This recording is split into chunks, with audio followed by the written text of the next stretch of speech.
I have with me Jim Stengel, who is the former Global Marketing Officer from Procter & Gamble, who has since then established his own company, the Jim Stengel Company, and is soon to release and publish a new book called Grow, How the World's Best Businesses Use the Power of Ideals to Outshine Competition.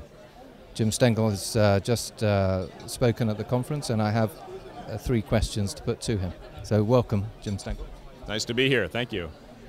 My first question is at the heart of your thesis. What do you mean by the power of ideals? What I mean with the power of ideals is the essence of a business or the essence of a brand, why it exists, what difference it's trying to make in the world. And what I have found through my research, certainly through my personal experience at Procter & Gamble, a business can accelerate its growth dramatically if it discovers or reveals an ideal that inspires employees, inspires customers, is appropriate to the heritage of the brand, and really takes a point of view about the difference it's trying to make in people's lives. It's usually a higher order difference, it's usually very emotional, but yet it has to be something that the entire business can put into operation. And it sounds simple on the outside, the complexity is in the execution, but those businesses that I have found that are outpacing the growth of their competition typically are driven by something higher that galvanizes employees and customers. And where does that come from, this decision to put ideals at the center of a brand or the strategy? Well, I think the decision to put ideals at the center of a brand has to start with it can start anywhere in a company. Often it starts with a founder, or it starts with a CEO who wants to sort of make the business much more successful. But it has to be something everyone embraces. So clearly leaders have to believe it.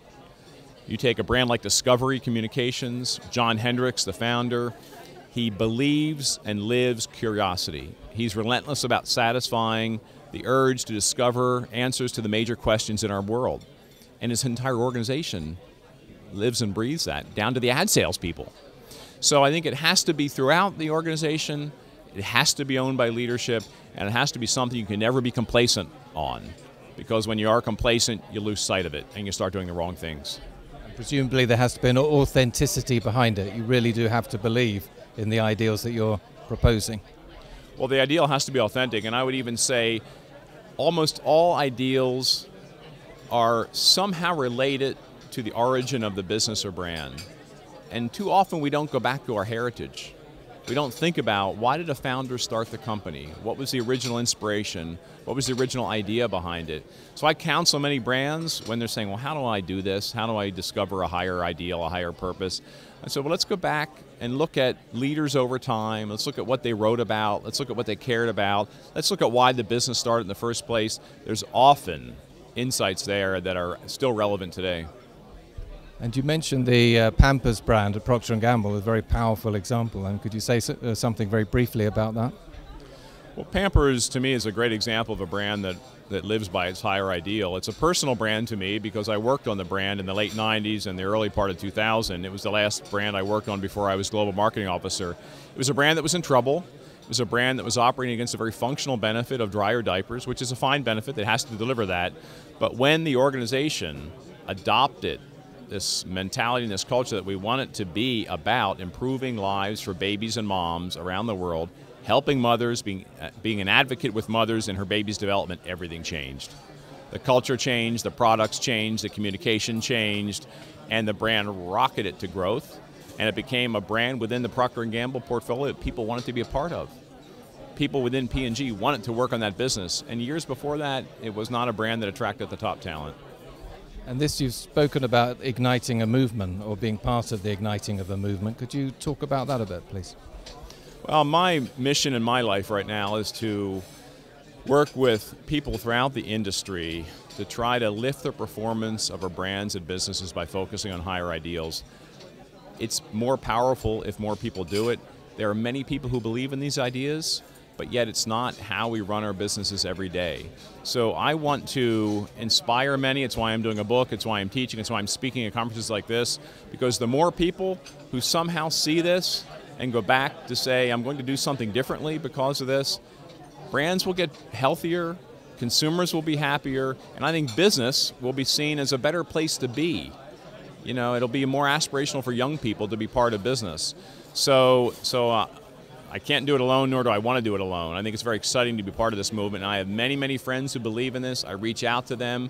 We share ideas. It's frankly why I'm consulting, because I want to keep my hands in doing this work. So it's very powerful, very important for me to be part, and for this to be a movement, and for me to be a catalyst. And do you find at a conference like this that it resonates with the people here? I think the ideas resonate with the people here at the conference. The speech, I think, was very interactive, very lively, very engaging. I could see it in people's faces. They were thinking. And this is a great group of people here representing wonderful brands.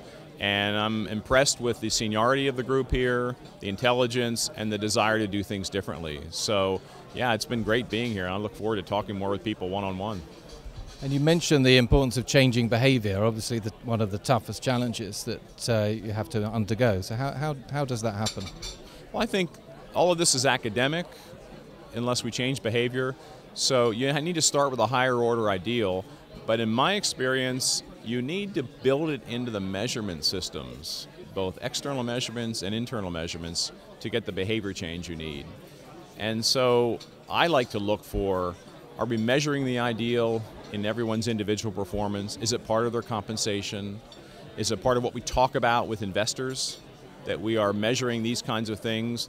Because if we move the business and the image with our customers and consumers on the areas that drive the ideal, the financial results, I guarantee, will come in faster. Any message to inspire some courage into marketers who might want to do something like this but are feeling it a tough agenda for them within their organizations?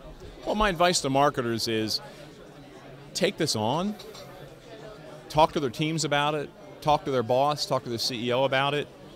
You know, you're going to have to deliver the short term, right? And I always tell people, there's no excuse, right? You have to be accountable, and great marketing people are accountable. But start it. This is a long-term process. It doesn't happen overnight. And I mean, the Pampers story was over many years. The businesses I'm working with now, it's over many years. Get started. If you believe in this, you'll be surprised at the momentum that will build in your organization behind this idea. Because people want to be part of a business that has a higher ideal. So as a leader, just get started and be surprised what happens. Thank you very much.